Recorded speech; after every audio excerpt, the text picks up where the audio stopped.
Majina naitwa Clement William Kamendu, ni mwenyekiti wa Tanzania Shippers Council au Baraza la Wasafirishaji Shehena Tanzania.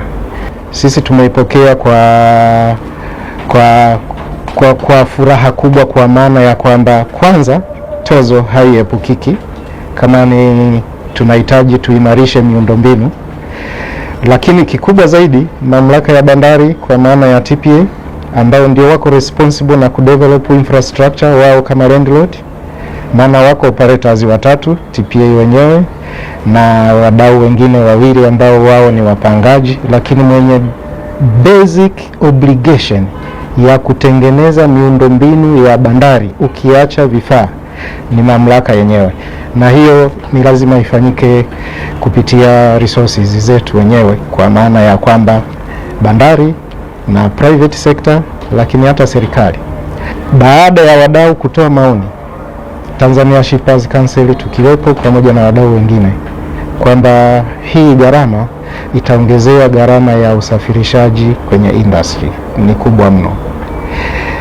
Tunashukuru kwa usikivu, maana baada ya kikao kingine waliahidi kwamba tutaenda tuifanyie kazi tuipunguze, na hapa karibuni imepunguzwa kwa karibu 50%, kwa maana ya kwamba kutoka 9% mpaka 4.5%.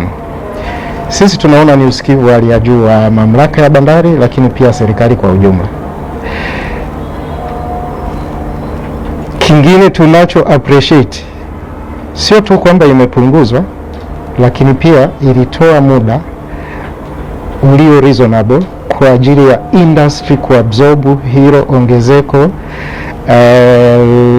tuseme hiyo introduction ya tozo kutoka muda ule ilipokuwa yanze, nafikiri ilikuwa mwezi wa 3 na sasa hivi itaanza tarehe 1 mwezi wa 7, ambayo tunafikiri ni utaratibu mzuri kuiandaa industry kuabsorb hiyo cost. 50% nafikiri sio ndogo by any standard. Kwa mfano shehena yenye thamani ya bilioni 1, 4.5 manake inaongelewa milioni 45 zilizopunguzwa, kama ingebakia 9% ambayo ingekuwa milioni 90 kwa hesabu ya haraka, au sio?